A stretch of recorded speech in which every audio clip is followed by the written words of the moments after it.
tumayo ang lahat. Vanessa, maaari mo bang pangunahan ng ating panalangin?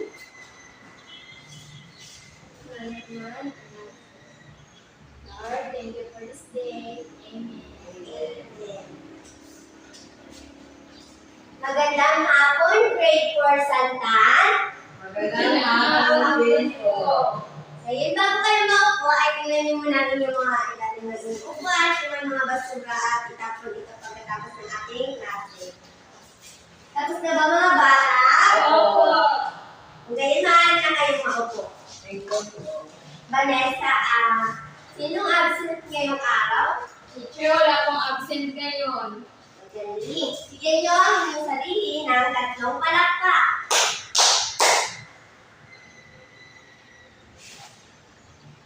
Ngayon, sino maaari magbasa ng ating mga alituntunin sa loob ng ating klase? Teacher ako. Dahil ako. Ako. Mga alituntunin, una, makinig ng mabuti sa turo at huwag maingay kung may nagsasalita. Pangalawa, magtaas ng kamay kung may tanong o sasagot. Pangatlo, iwasan magpag-usap sa katabi habang nagsasalita ang guro. Pang-apat, maging magalang at marespero sa bawat isa. Pang-lima, ugaliin gumamit ng tuwa-tubo kapag nakikipag-usap.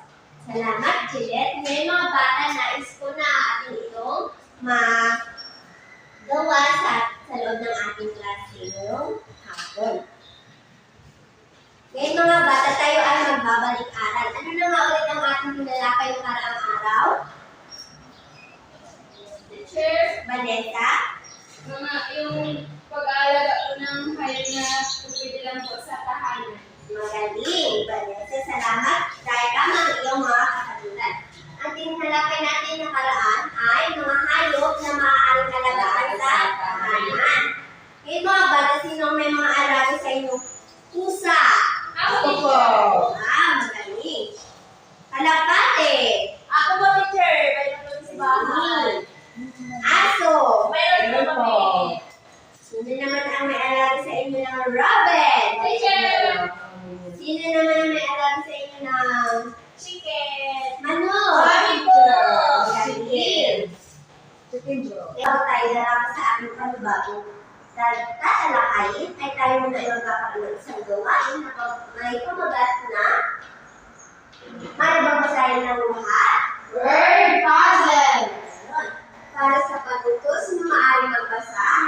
Karen? Panuto, hanapin ang mga nawawalang letra gamit ang plan versus sumi alphabet code para mabuo ang mga salita. Yan yung mga bata na unawaan ba ang ating panuto? Opo! Ngayon, sino ang maaaring magbuo ng unang salita? Teacher! Yes? Annalyn? Ang walawang salita, Vanessa? Ang pangatlong salita, Karen? At ang panghuling salita ay ubuongin ni Denalyn.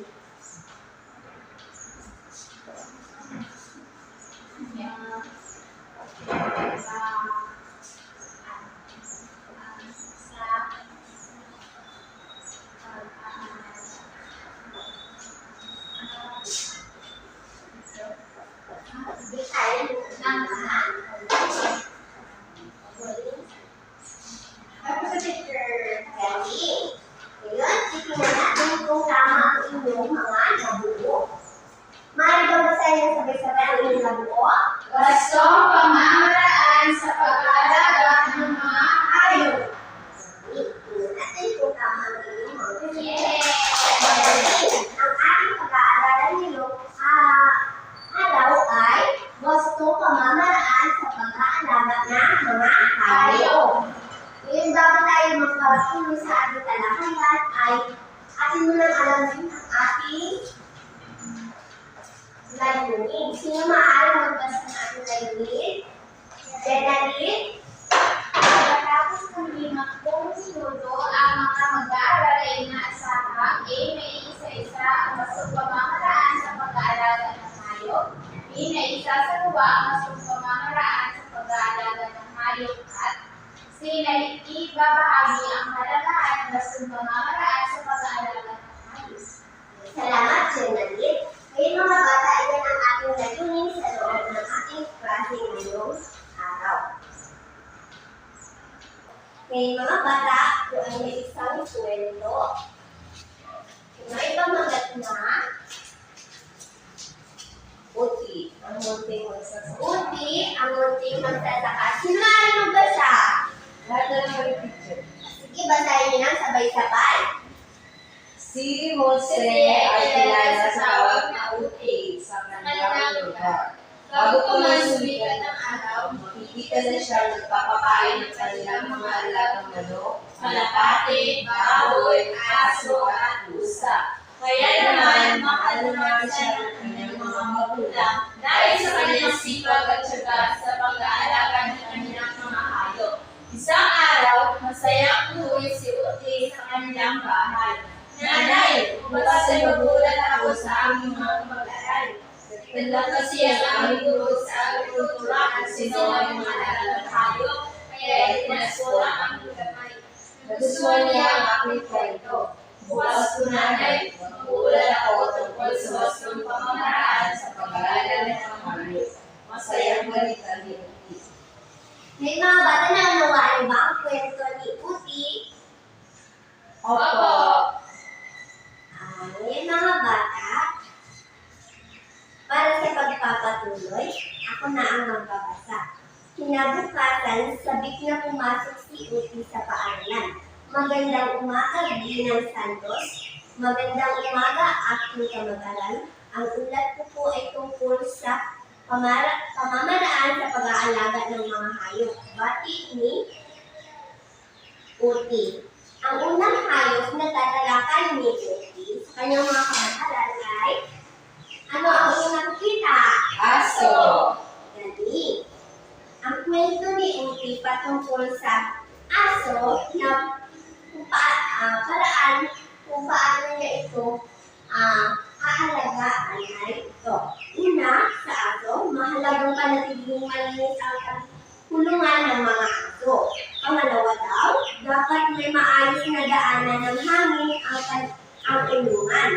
Pangatlo, mahalagang mabigyan ng gamot kontra bulate at mapabakunahan ang alagang aso ng anti-rabies. Pang-apat, mahalaga rin ang regular na pagbisita sa isang veterinaryo. Pang-lima, mahalagang bigyan ng malinis na tubig at pagkain ang alagang aso. Huwag bibigyan ng mga buto at tinik ang mga ito. Bigyan ng alagang aso ng regular na ehersisyo, ilakad sila araw-araw. Bigyan sila ng panahon at pagmamahal. Walo, paliguan ng regular at panatiling malinis. Yun ang pamamaraan sa pag-alaga ng aso. Pangalawang kwento naman ni Uti ay ang anong nakikita? Pusa. Pusa. Sa pusa naman ay una, bigyan ang alagang pusa ng panahon, atensyon at pagmamahal. Gusto pala ng mga pusa na bigyan daw ng panahon at atensyon at pagmamahal dahil ang mga pusa ay malalambing. Pangalawa, ilayo sila sa mga tao at ibang hayop na maaaring makasakit sa kanila. Pangatlo, bigyan sila ng malinis na tubig at di panis na pagkain. Kailangan rin malambot ng pagkain ang ibigay dito. Pang-apat, bigyan din sila ng gamot sa bulate. Pang-lima, mahalaga rin ang malinis at maayos na tulugan ng mga pusa. Pang-anim, kailangan din nilang maligo kahit marunong silang maglinis sa sarili. Gumamit ng maligamgam na tubig. Kung papaliguan daw ang pusa, ay kailangan daw gumamit ng maligamgam. Pang-pito, maglagay rin ng letter box kung saan maaari silang makaihi at magdumi. Panatiling malinis ito araw-araw. Pangwalo, bigyan din sila ng lugar para makapagluto.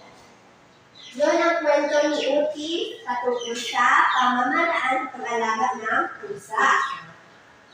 Sa pangatlong alaga naman ay ang anong nakikita? Kalapati po. Kalapati po. Magaling, kalapati.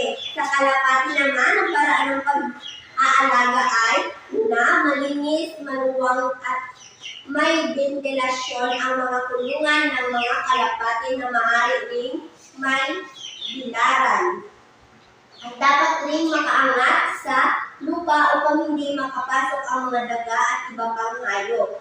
Pangalawa, maglagay rin ng isang pugad sa bawat inahing kalapati. Siguraduhin ding malinis ang kanilang kulungan upang malayo ito sa mga sakit. Pang-apat, bigyan ng palay, mais, munggo, tinapay at luto ng merasol ang mga kalapati. Maaaring bigyan ng pinaghalong durog na kabibi at uling na may konting asin. Gawing regular ang oras ng pagbigay ng pagkain. Panglima, bigyan ng sapat at malinis na tubig ang mga kalapati. Mainam ring lagyan ng vitamina ang kanilang tubig upang lumaking malusog. Panganim, kailangan rin paliguan ang mga kalapati 2 hanggang 3 beses sa isang linggo. Mga bata, ano nga ang pangatlong hayop na inalagaan ni Oti? Kalapati! Magaling. Sa pang-apat naman, ano ang inyong nakikita? Rabbit o kuneho. Sa kuneho naman, ang paraan ng pag-aalaga ay una, mahalaga na panatiling malinis ang mga kulungan upang maging malusog ang mga alagang kuneho at maiwasan ang anumang karamdaman at pagkalat ng mga sakit. Pangalawa, pang-araw-araw na paglilinis ay gawin kahit nasa loob ng kulungan ang mga kuneho. Samantalang ang general deep cleaning ay nangangailangan ng pansamantalang alisin ang mga kuneho sa kulungan. Pangatlo, ang mga kuneho ay pakainin ng 2 beses sa maghapon. Pakainin sila sa parehong oras at dami sa araw-araw. Rabbit pellets sa umaga at damo naman sa hapon. Bigyan ng 50 grams ng pellet ang mga kuneho na may edad na 3 buwan at pataas sa umaga at maaaring damo sa hapon. Bigyan naman ng 60 grams ng pellet ang mga nagbubuntis at nagpapasuso hanggang sa pag-awat ng sa mga anak. Panglima, mahalaga ang palaging pagbibigay ng maraming inuming tubig sa mga alagang kuneho lalo na sa tag-araw. Ano na nga ulit ang pang-apat? Rabbit o kuneho. Para naman sa panghuli, ano yung nakikita? So, ang paraan para sa paraan sa pag-aalaga ng hayop. Una, sapat na pabahay, yari sa payang na materyales. Pangalawa, malinis na kulungan at paligid. Pangatlo, may sapat na pagkain tulad ng palay, binili na mais, dara, palyak, binlig, at taho, at maging namang natitirang pagkain sa kusina tulad ng kanin, tinapay, sapal ng niyog, at iba pa. Pang-apat, malinis na inumin sa lahat ng oras. Panglima, panatilihin ang malakas na pangangatawan ng mga alaga. Sa araw at mabiberdeng pagkain. Pang-anim, iwasan ang stress, gutom, uhaw, init at lamig sanhi ng pagkakasakit. Pang-ito, obserbahan o alamin ang kailangan ng mga hayop. Dito nagtatapos ang ulat ni Oti. Ngayon mga bata, ano na nga ang mga hayop na nabanggit sa kwento ni Oti? Manok, kalapati, baso, pusa, kuneho. Magaling.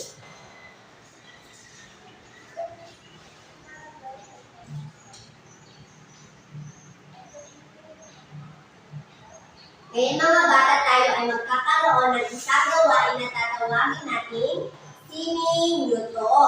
Ngayon mga bata, ang klase ay hahatiin ko sa dalawang grupo. Ito ang unang pangkat at ito ang pangalawang pangkat. Ngayon ay maaari bang basahin na sabay-sabay ang ating panuto?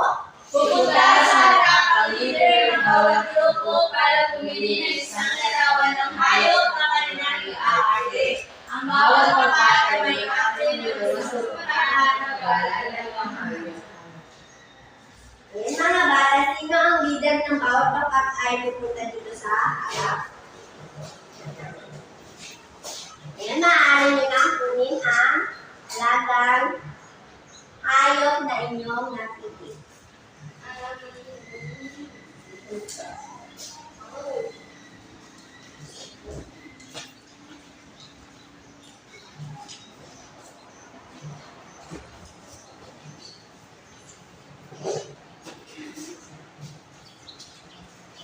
Yan mga bata, kayo ay magpapakita ng isang arte na paano ang pag-aalaga ng gustong mangangalaga sa mga hayop. Yung mga bata, ang nakuha niyo mga hayop ay meron ako dito.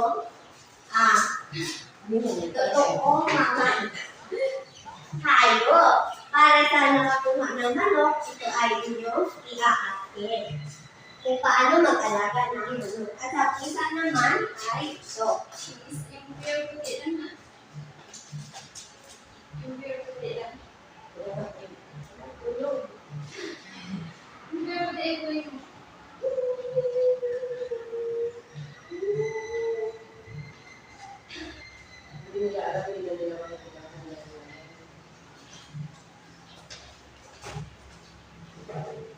Para sa manok, ito ang inyong pagkain. Para sa pusa, ito naman.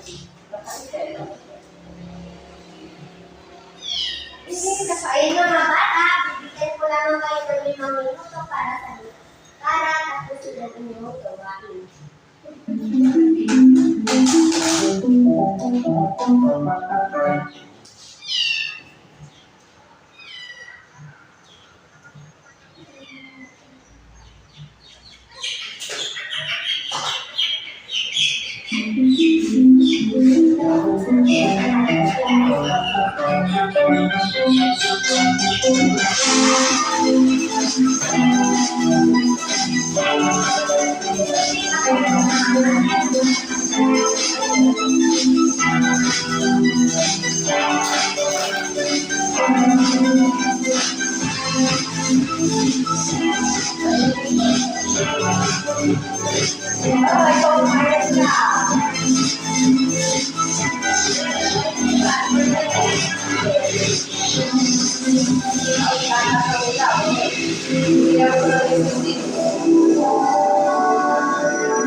Gusto ba mga bata? Ngayon, para sa unang pangkat, maaari nyo bang ipresenta dito ang inyong ginawa na pagkate?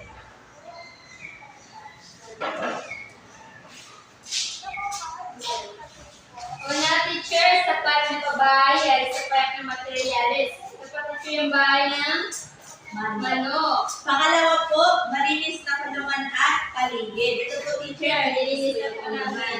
Pangatlo, ay sapat na pagkain tulad ng palay, iniling na mais, darak, palyan, binlit, at tapo. At maging na natitirang pagkain sa kusina tulad ng kanin, tinapay, sapalunin, at iba pa. Tapos pang-apat po, teacher, malinis na painuman sa lahat ng oras. Pinapalitan po namin po, teacher, kapag marumi na. Tapos pag pusti ko na, dinadagdagan namin. Okay, panglima po, teacher, pinapanatili po namin na malakas ang pangangarawan ng aming mga alaga. Pinapakain po namin ng maberdeng pagkain. At saka pinapaarawan din po. Pangalan po, iwasan ang stress, kagaya ng nagugutuman sila, nauuluhan, nainitan, at nalalambigan. Ito raw po ay nagiging teacher ng pagkakasakit ng mga hayop. Pang-pito po, obserbahan at alamin ang kailangan ng mga hayop. Kapag teacher, ino-obserbahan po namin kung kailangan na ganda ng engine para mag-itlog na po. Magaling mo ng pangkat, maaari na kayo makupo. Pangalawang pangkat, bigyan nyo ng 5 palakpak ang unang pangkat. Ayan, pangalawang pangkat, kaya na ang magsusuta.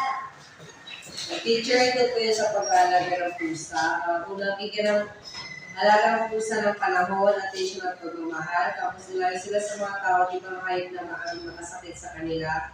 Bigyan sila ng malinis na tubig at lipanis na pagkain. Tulad ng teacher, lipanis yung pagkain. Kailangan yung malambot na pagkain na ibigay dito. Kung kanin po malambot. Bigyan din sila ng gamot sa bulate. Tapos mahalaga din ang malinis at maayos na tulugan ng mga pusa. Tulugan po nito teacher maayos. Tapos kailangan din nila maligo kahit kung sila maglinis sa sarili. Gumamit ng maligaw na tubig. Maglagay din ng litter box kung saan sila makahili at magdumi. Palagyan yung malinis ito. Tapos bigyan din sila ng lugar para makapagod. Magaling. Ayan, unang pangkat, bigyan nyo ng 5 palakpak ang pangalawang pangkat. 1, 2, 3, 4, 5. Ngayon mga bata, dapat nilandaan na dapat sundin at isaalang-alang ang mga wastong paraan upang maramdaman ng mga alagang hayop na sila ay mahal na magkaalaga sa kanila. Dapat ay una, binibigyan sila ng maayos at malinis na tirahan. Pangalawa, maayos ang pag-aalaga sa kanila tulad ng pagpapaligo, pag-i-ehersisyo, pagpapabakuna at pagpapainom ng gamot kung kinakailangan. Pangatlo, pinapakain ng maayos at masustansyang pagkain. Pang-apat, nililinis ang kanilang tirahan. At panghuli ay pinakausap tulad din ng isang tao. Ngayon mga bata, dapat nandito isaalang-alang sa pagpapaalagad ng ating mga hayop. Ngayon mga bata, tayo ay magkakaroon ng isang gawain at tatawagin natin Unando. Unando. Sa activity ito ay bibigyan ko kayo ng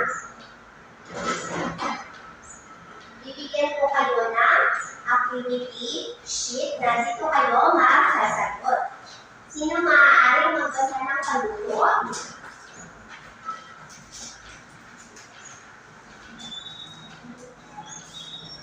Sino maaaring magbasa? Or basahin na lang sabay-sabay ang ating palulot. Tuwanan ng tamang salita ang sa ibaba. Sigurat iwas sa salitang mabiyay. May maaari na kayo magsagot mga bata.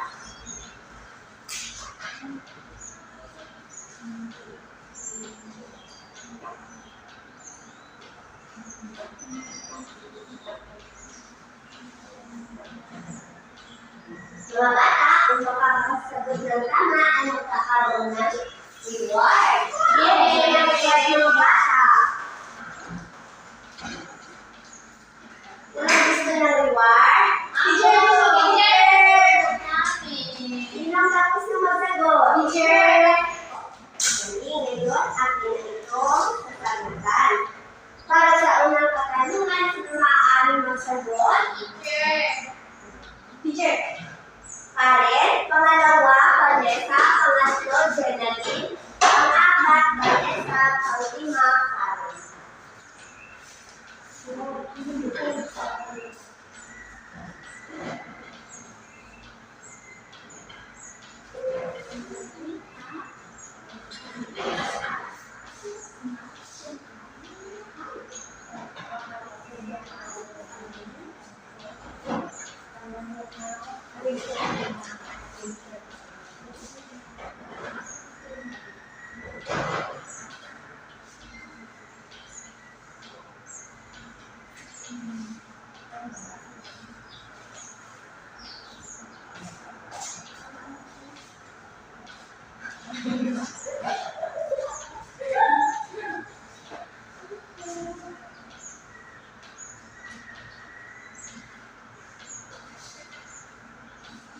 Ngayon, atin na itong iwawasto kung tama ang inyong mga kasagutan.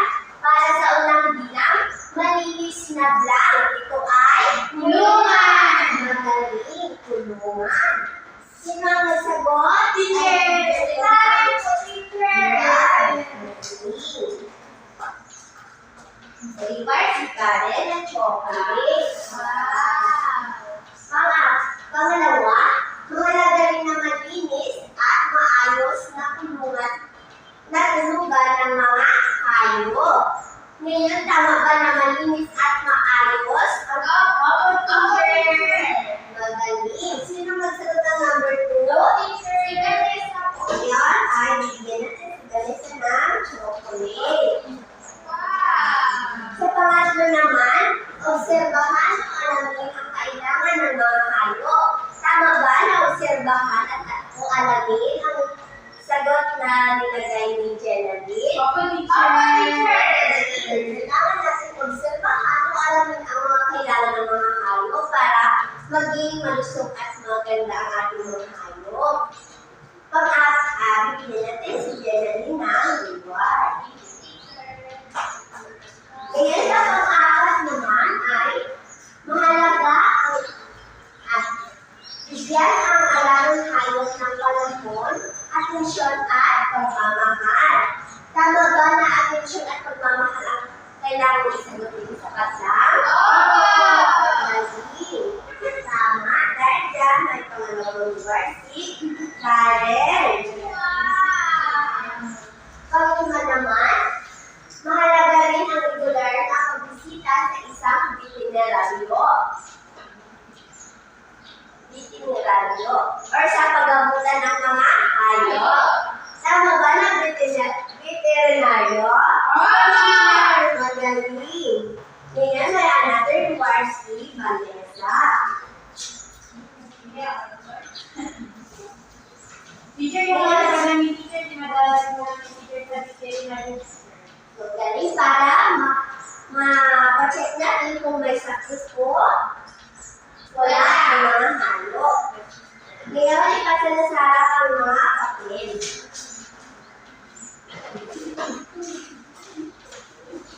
Ngayon mga bata, tayo ay magkakaroon muli ng isang gawain na pinamagatang.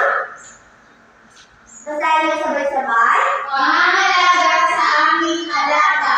Magaling. Ang klase ay hahatiin sa dalawang grupo. Ang unang grupo ay mula kay Vanessa mula kay Jeneline. Ang pangalawang grupo ay kay Karen mula kay Eron. Ngayon mga bata, para sa inyong gawain, sino maaaring magbasa ng panuto? Jeneline? Ano to? Pumili ng isang hayop na gusto ninyong alagaan at ibahagi ang wastong pamamaraan sa pag-aalaga ng mga hayop. Mas maganda ako. Para ako manok.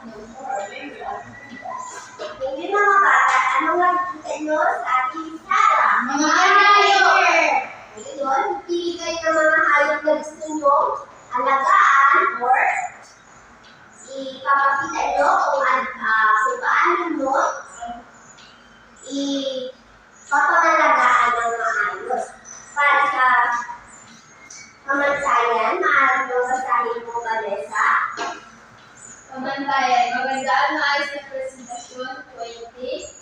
Operasyon ng bawat kapasit, 10. Pagbuwang score, 32. Magaling. Kaya magkakaroon na 30 points kapag nagawa nyo na maayos ang inyong presentasyon. Ngayon, para sa unang pangkat, maaari na kayong pumili ng hayop na gusto nyong alagaan.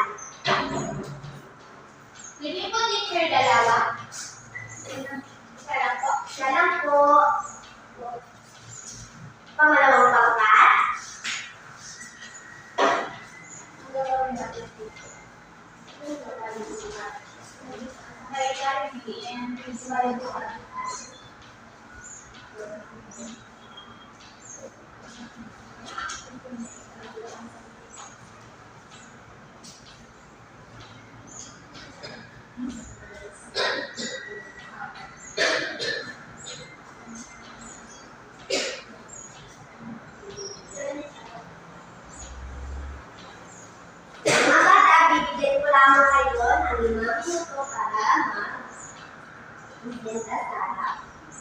ayusin ang inyong gawain.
Ngayon, para sa unang pangkat, maaari na ipagsimula sa harap. Teacher, yung napili ko naman is aso. Yung mga pagmaraan ko sa pag-aalaga ng aso una po, malinis kailangan ang kulungan. Tapos, maayos po yung daanan ng hangin ng kulungan. Tapos po, mabigyan po ng gamot kontra bulati. At mapapapunahan ang alagang aso ng anti-rabies. And pang-apat po is regular po na pagbibisita sa isang veterinaryo. Tapos po, teacher, ano po, mahalagang bigyan po ng malinis na tubig at pagkain ang alagang aso. Huwag bibigyan din ng mga buto o tinig ng mga ito. Halimbawa po yung tinig ng isda po. Bawal po sila bigyan. Tapos po, bigyan ng alagang aso ng regular na ehersisyo, ilakas sila sa araw-araw. Tapos bigyan din sila po ng panahon at pagmamahal din. Paliguan po sila araw-araw para mapanatili yung kalinisan. Ngayon, pangalawang pangkat, bigyan nyo ng limang palakpak ang unang pangkat. Ngayon, pangalawang pangkat, maaari natin sila sa harap. Teacher, sa akin naman yung teacher na pili ko pong alagaan ay manok po, teacher. Teacher, sa pag-aalaga po ng manok, teacher, una po, kailangan po, sabi ko, kasi po sa observation ko kasi teacher, may alagawin po kami mga manok, teacher. Una po, teacher, may ano po sa teacher, may pabahay or kailangan po, teacher, sa manok, may bahay po sila, teacher. Tapos pangalawa po, malinis. Siyempre po, kapag may bahay sila, kailangan po, teacher, na palatigin po malinis yung kulungan nila, teacher. Tapos sa pangatlo naman, teacher, para po lumaki sila, kailangan po ng sapat na pagkain po, katulad po ng pinapakain namin sa bahay. Yung kapag may natitira pong kanin, teacher, yung kanin po yung pinapakain namin. Tapos kapag may mga palay po, teacher, tapos may teacher, ginilin na mais, tapos saka mga darating po. Tapos pangapat po, teacher, dapat po, kapag may malinis po na, kapag may pagkain na po sila, kailangan po, teacher, na malinis na tubig po, teacher, para hindi po sila makugaw. Saka yung teacher, kapag po magkitad po nun, para maiiwasan po yung pagka-stress ng manok or kapag malapit po sila ng mga sakit na maaaring lumapit po sa manok, teacher, na maging sanhin po ng pagkamatay nila. Tapos, panghuli po, teacher, kailangan po silang observan, hindi po, teacher, na kailangan lang po ng pagkatapos po magpakain, teacher, pero pagkatapos po magpakain ng tubig, kailangan, parang hindi po natatapos po, teacher, yung pag-aalaga. So, kailangan po, teacher, na check po sa time to time para alam po, teacher, kung ano po yung nangyayari sa mga teacher. Yun po. Ngayon, unang pangkat, bigyan nyo ng limang palakpak ang pangalawang pangkat. Ngayon, para sa inyong mga score ay nakakuha ang bawat grupo ng 30 puntos. Bigyan nyo ng 10 palakpak ang inyong mga sarili. Madali. Para naman sa paglalahat ng ating aral ngayong umaga ay bibigyan ko kayo ng reward para sa magpasagot ng aking mga katanungan. Para sa unang tanong, patungkol saan ang ating tinalakay ngayong araw? Pare? Sir, pag-aalaga po sa aming mga anak ng ano. Madali. Ang ating pinag-aralan ay patungkol sa wastong pamamaraan sa pag-aalaga ng mga hayop. Madali. Dahil dyan, bibigyan kita ng reward. Sa pangalawa naman, ano ang mga alagang hayop na ating tinalakay sa wastong pag-aalaga ng mga hayop? Magbigay lamang ng 2 or 3.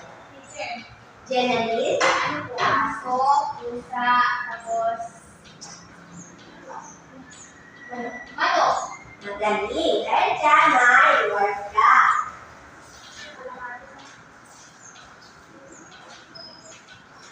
Para naman sa mga bata, ang ating tinalakay ng mga wastong pag-alaga ng mga hayop ay kalapate, pusa, kuneho, manok, aso, at iba pa. Ngayon mga bata, para sa pangatlo at pamiging katanungan, bakit mahalaga ang pag-aralan ang wastong pamamaraan sa pag-aalaga ng mga hayop?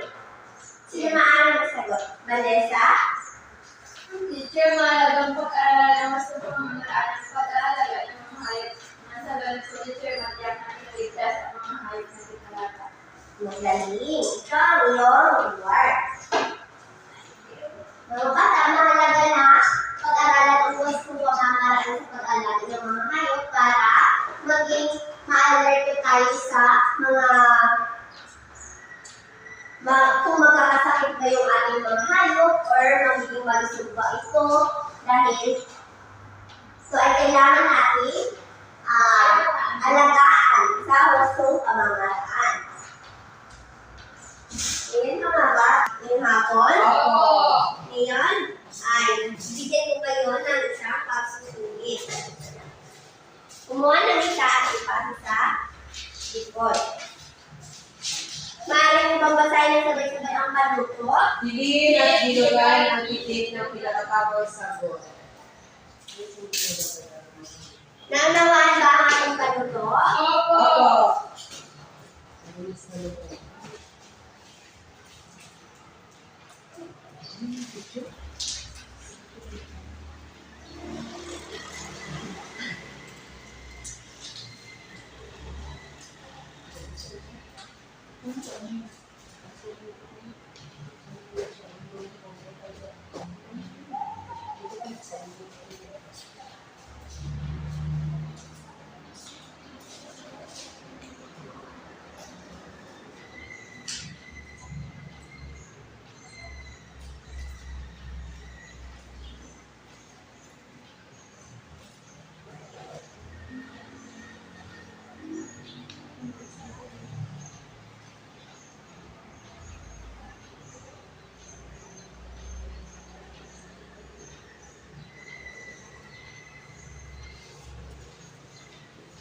Tapos na ba mga bata?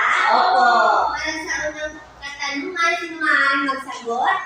Michael, pangalawa, Jeanette, pangatlo, Vanessa, pang-apat, Michael ulit, pang-lima, Vanessa.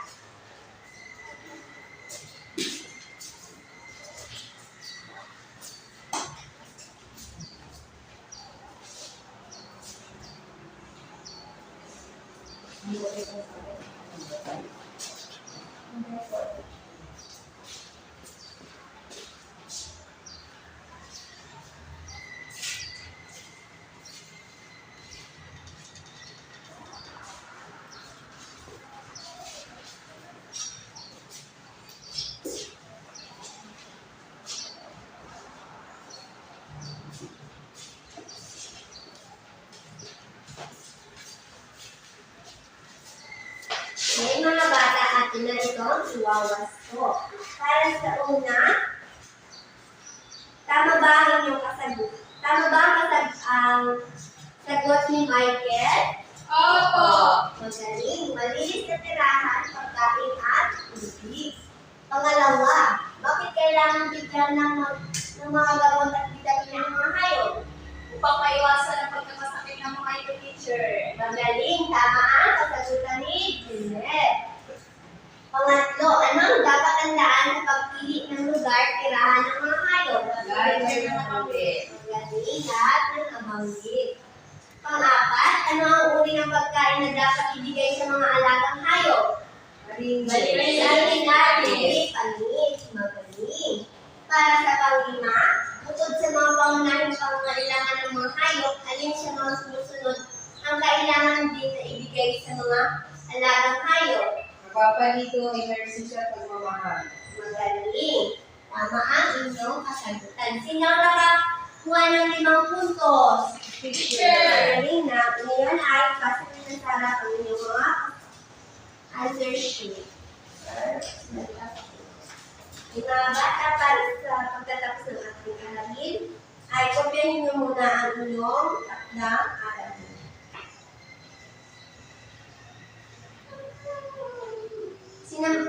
Maring ba ko tayo ng sabay-sabay? Sulat ay isang talata sa pamayaran tungkol sa hayop na nais sa lagaan at paano ito gagawa ng mas paraan ng pag-aalaga. Naunawaan ba ang inyong takdang aralin? Opo! Tapos na ba mga bata? Opo! May maaari bang tumayo ang lahat at